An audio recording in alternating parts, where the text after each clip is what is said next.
आज की कहानी एक ऐसी चोरी की कहानी जिसे सुनने के बाद शायद आप भी सोच में पड़ जाए कि क्या कोई चोर चोरी करने से पहले इस तरह की भी प्लानिंग कर सकता है। एक ऐसा चोर जिस व्यक्ति का वो माल चुराता है उसे इस तरीके से फंसा जाता है कि वो खुलकर सामने भी नहीं आ सकता कि उसका कितना माल चोरी किया गया है।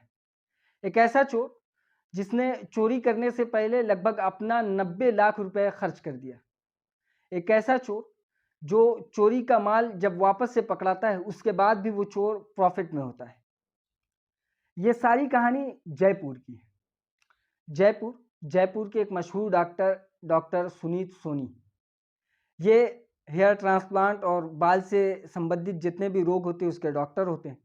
इनकी क्लिनिक अच्छी चलती है, काफ़ी इनकम इनकी अच्छी थी, ये पैसा कमाते थे अच्छा खासा। ये सब कुछ इनका मामला सही चल रहा था, ये इलाके में मशहूर थे कि अच्छे खासे पैसे वाले हैं। इसको देखते ही एक व्यक्ति जिसका नाम संजीव अग्रवाल होता है, जो खुद एक सुनार होता है, उसकी ज्वेलरी की शॉप होती है, वो डॉक्टर सुनीत सोनी से दोस्ती करता है। कुछ दिनों बाद ये अच्छे खासे दोस्त हो जाते हैं। डॉक्टर सुनीत सोनी के पास काफ़ी पैसा होता है और संजीव अग्रवाल उनसे कहता है कि इस तरीके से आप पैसा रखे रहेंगे तो काफ़ी डर है इनकम टैक्स का और बाकी लुटेरों का, तो आप इसे इन्वेस्टमेंट करिए। ये सब कुछ करने के बाद वो इन्वेस्टमेंट करवाता है और वो भी कहाँ करवाता है? खुद से ज्वेलरी खरीदवा कर, यानी चांदी के और सोने के कुछ ज्वेलरी जो डॉक्टर सुनीत सोनी से खरीदवाता रहता और वो उसे अपने घर में रखते जाते। लगभग कई करोड़ के सामान ज्वेलरी डॉक्टर सुनीत सोनी रख चुके थे और संजीव अग्रवाल उन्हें कई बार क्रेडिट पे भी माल देता और सुनीत सोनी इस बात से काफ़ी खुश भी होते। वो इसको लेकर काफ़ी अच्छी दोस्ती इनके बीच हो जाती है। उसके बाद फिर संजीव अग्रवाल डॉक्टर सुनीत सोनी को एक राय देता है, क्योंकि सुनीत सोनी अपने घर में ही वो सारे ज्वेलरी रख रहे थे। उन्हें राय देता है कि घर में इस तरीके से ना रखें, क्योंकि हो सकता है कि इनकम टैक्स की रेड कभी पड़ जाए या फिर कोई डकैत या कोई चोर घर में दाखिल हो जाए तो उसके हाथ ये सब सामान ना लगे, वरना आगे जाके मुसीबत आ सकती है। ये सब कुछ सुनने के बाद सुनीत सोनी को भी ये लगा कि वाकई में ये पते की बात है, तो वो पूछते हैं कि आखिर क्या किया जाए। तो संजीव अग्रवाल उनसे कहता है कि कुछ ऐसा करें कि इसे कहीं पर दफना दिया जाए और इस तरीके से दफनाइए कि आप जब चाहें अंदर जा सकें और जब चाहें वापस बाहर आ सकें और इस तरीके से हेरा फेरी चलती रहे। तो फिर प्लानिंग चलती। प्लानिंग के बाद ये तय किया जाता है कि उनके खुद के जो बेसमेंट है उस बेसमेंट में सुरंग खोदी जाए, एक गड्ढा बनाया जाए। उस गड्ढे में लगभग 3 पेटी चांदी और सोने को रखा जाए और रखने के बाद उसे उसी गड्ढे में बंद कर दिया जाए और अक्सर जाके वहाँ पर चेक कर लिया जाए। इस तरीके से संजीव अग्रवाल के सामने ये सारे प्लान होते हैं। फिर उस गड्ढे को खोदा जाता है और जितनी ज्वेलरी होती है वो सब कुछ उस बॉक्स में बंद करके उस गड्ढे में डाल दिया जाता है। कुछ दिन गुजरते हैं। गुजरने के बाद अब संजीव अग्रवाल एक चाल चलता है। वो चाल ये होती है कि जब उसने सुनीत सोनी को इस ज्वेलरी में इन्वेस्टमेंट करने के लिए कहा था, उससे पहले से ये सब कुछ प्लान कर चुका था। कुछ ऐसा था कि जो डॉक्टर साहब के घर के बगल में एक प्लॉट था, वो प्लॉट खाली था और वो कई दिनों से खाली था और इस पे संजीव अग्रवाल की पहले से नज़र थी।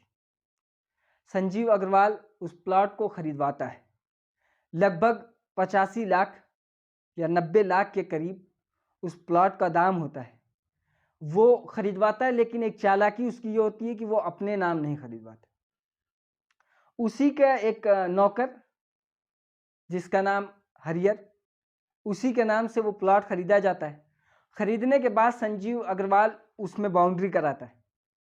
बाउंड्री करवाने के बाद फिर उसके अंदर एक कमरा बनाया जाता है। उस कमरे में कुछ ऐसा काम होने वाला था कि जो सुनने के बाद यह जानने के बाद जयपुर के लोगों के होश ठिकाने आ गए। होता यह है कि संजीव अग्रवाल उस कमरे को बनवाकर वहां से सुरंग खोदना स्टार्ट कर देता है। लगभग 70 फुट की सुरंग सीधे में और 10 फुट तक नीचे ये सुरंग खोदी जाती है और धीरे धीरे सुरंग खोदी जाने लगी। लेकिन बीच में काम रुक जाता है। वो इसलिए रुक जाता है क्योंकि रास्ते में एक पानी की पाइप पड़ जाती है और ये डर हो जाता है कि अगर ये पानी की पाइप फट जाएगी तो सारा राज फाश हो जाएगा। जिनके भी पानी लीकेज का मामला होगा वो चेक करने लगेंगे। इसलिए फिर वहाँ से सुरंग बंद कर कर दूसरे वे पे सुरंग खोदी जाने लगती है। इन सब में संजीव अग्रवाल, उसके 3 नौकर, एक भतीजा, ये सब इस मामले में शामिल थे और इस तरीके से सुरंग खोदी जाती।